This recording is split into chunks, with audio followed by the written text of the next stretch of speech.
तो दोस्तों आज हम स्टार्ट करने वाले हैं डॉक्टर स्टोन का पहला एपिसोड। तो सबसे पहले इसका एक छोटा सा इंट्रोडक्शन हो जाए कि इनके कैरेक्टर्स किसने बनाए हैं, इसकी स्टोरी किसने लिखी है आदि, और सबसे मेन इसकी स्टोरी लिखी है रिचियो इनागाकी ने, और इस एनीमे को एनिमेट किया है तो एनिमेशन कंपनी ने। और जिस एपिसोड को हम रिव्यू करने वाले हैं उसका नाम है स्टोन वर्ल्ड, जो रिलीज हुआ था 5 जुलाई 2019 में। तो चलो एपिसोड को शुरू करते हैं। दुनिया के सारे लोग अचानक पत्थर में बदल गए। फिर हमें बताया जाता है वो दिन जब पूरा संसार पत्थर में बदलने वाला होता है। और फिर हमें दिखाया जाता है ताइजू जो अपने लंगोटिया यार सेनकू से कुछ डिस्कशन करने जा रहा होता है और कह रहा होता है कि मेरी बात सुनो सेनकू, मैंने अपना मन बना लिया है। मैंने ये बात 5 साल तक अपने मन में दबा के रखी। अब मैं यूजुरिया से अपने प्यार का इजहार जरूर करने जा रहा हूँ। फिर सेनकू बाबा बोलता है, वाह काफी अच्छी बात है। तुम क्या चाहते हो कि मैं इस लैब से इतनी दूर तुम्हारे लिए चेयर करूं, और इससे मेरे गले में दर्द तो होगा ही नहीं ना? हा? तो फिर इसके बाद ताइजू कहता है थैंक यू सेनकू, तुम बहुत अच्छे हो। फिर सेनकू परेशान होकर कहता है कि चुप भी हो जा बड़े बेवकूफ, मैं तेरे लिए 1 मिलीमीटर भी चेयर नहीं करूंगा। क्या तुम मेरे लिए इतना भी नहीं कर सकते सेनकू? वैसे भी तुमने 5 साल में उसे ये सब नहीं बताया, तो तुम अब बता के क्या उखाड़ लोगे? फिर सेनकू नीचे झुक जाता है और अपने कबर्ड में कुछ ढूंढने लग जाता है और ताइजू से कहता है, और कितने बददिमाग हो सकते हो मेरे प्यारे इडियट। रुको, मैं तुम्हारी मदद करने के लिए कुछ दिमाग वाली चीज देता हूँ। मैंने एक दवाई बनाई है जिसे तुम कह सकते हो प्यार की दवाई, जो तुम्हारी बॉडी के फेरोमोन लेवल को मैक्स कर देगा। फिर ताइजू कहता है, नहीं सेनकू, ये सब मैं अपने बलबूते पे करूंगा। और फिर ताइजू वहाँ से चला जाता है और सब उसे पागलों की तरह देखते रहते हैं। फिर इसके बाद कुछ स्टूडेंट्स सेनकू से कहते हैं, क्या सेनकू तुमने एक प्यार की दवाई बनाई है? कम ऑन तुम दोनों, ये सिर्फ पेट्रोल है। ओह, ये तो सिर्फ रिफाइंड वर्जन है मेरे रिसाइकलिंग बोतल कैप्स का, जो कि मैंने इस फ्रिक्शनल डिस्टिलेशन मशीन से बनाया है, जो कि मैंने पॉलीथीन की आणविक संरचना को ध्यान में रखते हुए बनाया है। फिर प्रोफेसर सेनकू का एक स्टूडेंट बोलता है, अगर हम ये ताइजू को पिला देते तो वो मर नहीं जाता। अगर उसकी संभावना देखी जाए तो वो 10 मिलियन में से सिर्फ 1 थी, तो वो कभी कंज्यूम नहीं करता उसको। और फिर हमें दिखाया जाता है यूजुरिया को, जो कि बहुत काइंड हार्टेड होती है, और वो एक पेड़ की टहनी को अपने स्कार्फ से बांध देती है। फिर उसी वक्त ताइजू अपने दिल की बात कहने आता है और उससे कहता है, यूजुरिया माफ करना क्योंकि मैं लेट हो गया। कोई बात नहीं। वैसे क्या चल रहा है? क्या तुम मुझसे कुछ बात करना चाहते थे? फिर इसके बाद सेनकू बाबा के स्टूडेंट्स आपस में शर्तें लगाने लग जाते हैं। दिल टूटने पे 100 रुपए, 300 रुपए अगर ताइजू की बातें सुन के बोलो, 500 रुपए दूंगा अगर उसने उसको पागल कहा। फिर इसके बाद प्रोफेसर सेनकू बाबा बोलते हैं, मेरी तरफ से भी 10,000, क्योंकि वो भी उसे चाहती है। क्या सच में? सच में? फिर हमें दिखाया जाता है ताइजू जो बहुत ही ज्यादा घबरा रहा होता है अपनी दिल की बात अपनी गर्लफ्रेंड से कहने के लिए। इतने समय तक मैं डरता रहा कि तुम मेरी दिल की बात ठुकरा ना दो, पर मैं ये सीक्रेट अपने दिल में दबाए हुए नहीं रख सकता। मुझे ये बोलना ही होगा, मुझे अपने प्यार का इजहार करना ही होगा। तो मैं कहना चाहता हूँ यूजुरिया, मैंने ये बात 5 सालों तक दबा के रखी, पर अचानक सेनकू को कुछ दिखता है और उसको कोल्ड ड्रिंक पीते पीते ठसका लग जाता है, और इस तरफ यूजुरिया शर्माने लग जाती है कि वो अपने दिल की बात बता रहा है। और इसके बाद फिर ताइजू को कुछ अजीब सा लगने लग जाता है और वो कहता है, रुको, ये क्या है? ये अजीब सी रोशनी कहाँ से आ रही है? यूजुरिया मेरे पीछे छुप जाओ।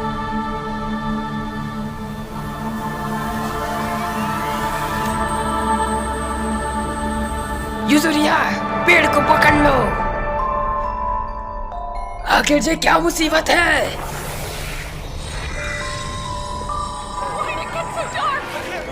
ओह, इस अचानक आई हरी लाइट से पूरी मानव जाति पत्थर में बदलने लग जाती है।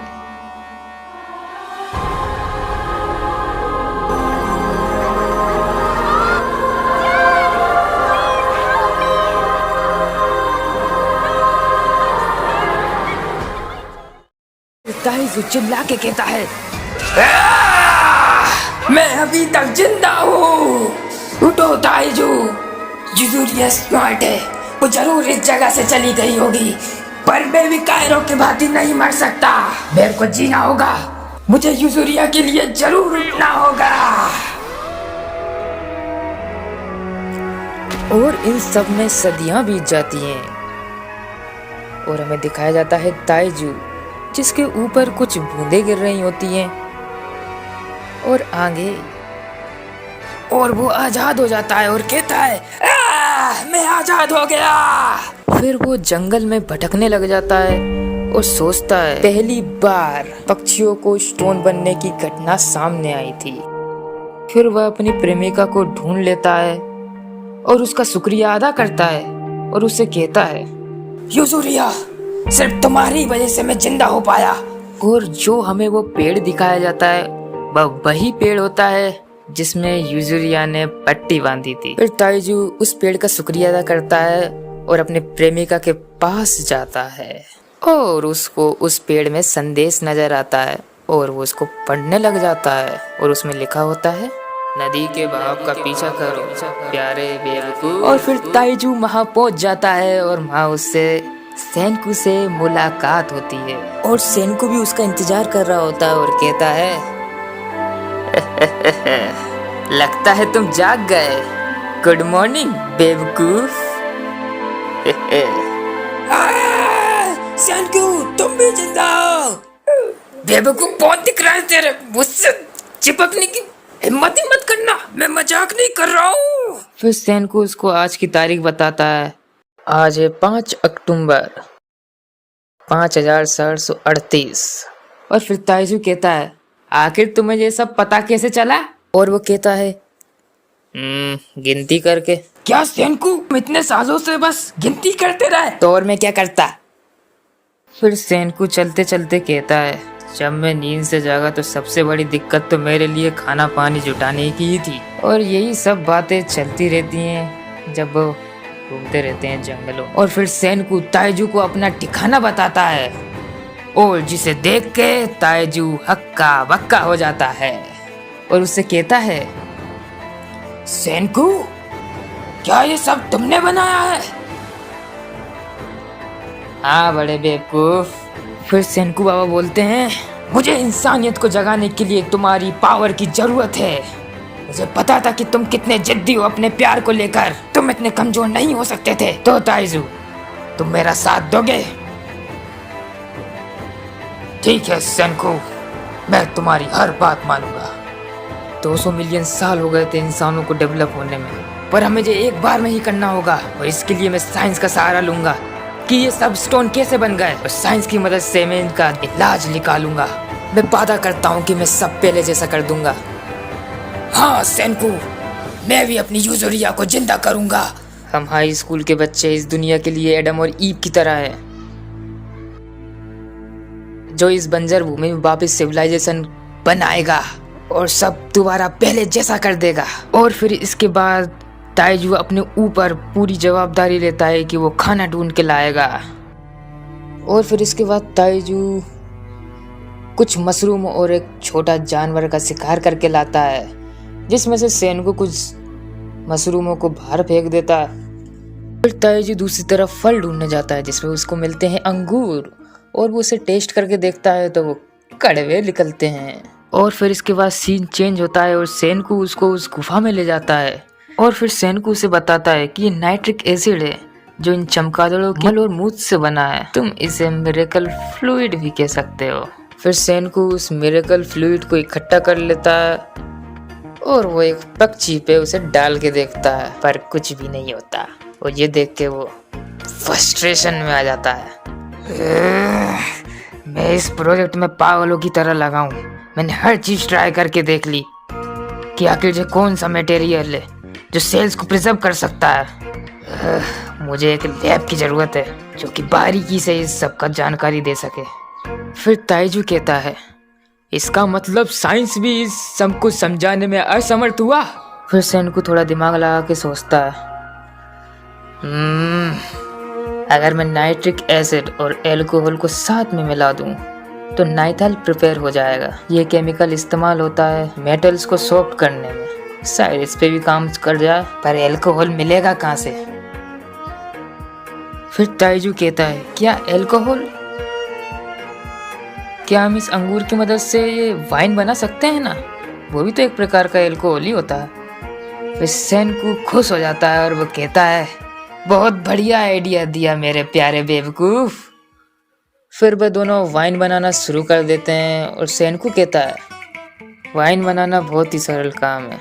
बस अंगूर के रस को निकालना है, उसे कंटेनर में रखना है और हर दिन उसे अच्छे से हिलाना है जब तक कि वह पूरी तरीके से तैयार नहीं हो जाती। फिर सेनकू मन ही मन कहता है, अगर ये काम हम अपने पहले जमाने में करते तो पक्का पुलिस वाले अपनी बैंड बजा देते। और इसी के साथ 3 हफ्ते गुजर जाते हैं और वाइन बन चुकी होती है, जिसे सेनकू टेस्ट कर रहा होता है और वो कह रहा होता है, वाह बढ़िया बनी है, बस इसे थोड़ा सा कंसंट्रेट करना जरूरी है। और जब ताइजू ये वाइन पीता है तो पूरी उड़ेल देता है, लगता है पहली बार वाइन।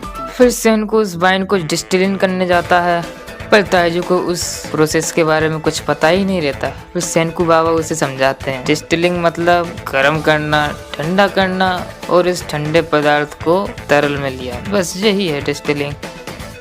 घबराओ मत, प्राचीन मेसोपोटामिया के लोग इस प्रोसेस को क्ले पॉट की मदद से करते थे। अगर वो कर सकते हैं तो हम क्यों नहीं? और जैसे तैसे करके सेनकू वो केमिकल बना लेता है और वो उस केमिकल का परीक्षण करता है और उसको रिजल्ट में मिल जाता है। फिर सेनकू और ताइजू फाइनल एक्सपेरिमेंट करने जा रहे होते हैं एक पक्षी पर, और फिर सेनकू उससे बोलता है कि प्यारे बेवकूफ, ऐसी कोई चीज नहीं है जिसको साइंस समझा ना सके। इस दुनिया में हर चीज के नियम है, जब हम नियमों को समझ लेते हैं इसी को साइंस कहते हैं।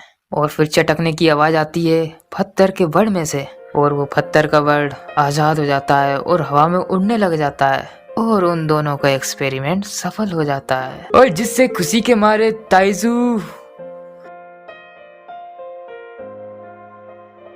फिर सेनकू खुशी के मारे नीचे बैठ जाता है और कहता है, इस एक्सपेरिमेंट को सफल बनाने में पूरा 1 साल लगा। वैसे भी slow and steady wins the race. मैं साइंस की मदद से कल्पना को जीत लूंगा। ओह ये अब खुश भी हो जाओ। तो खत्म होता है हमारा ये एपिसोड। अगर आपको ये एपिसोड पसंद आया है तो कृपया इसे लाइक, शेयर और सब्सक्राइब जरूर कर देना। फिर मुलाकात होगी एक नए वीडियो में, तब तक के लिए गुड बाय।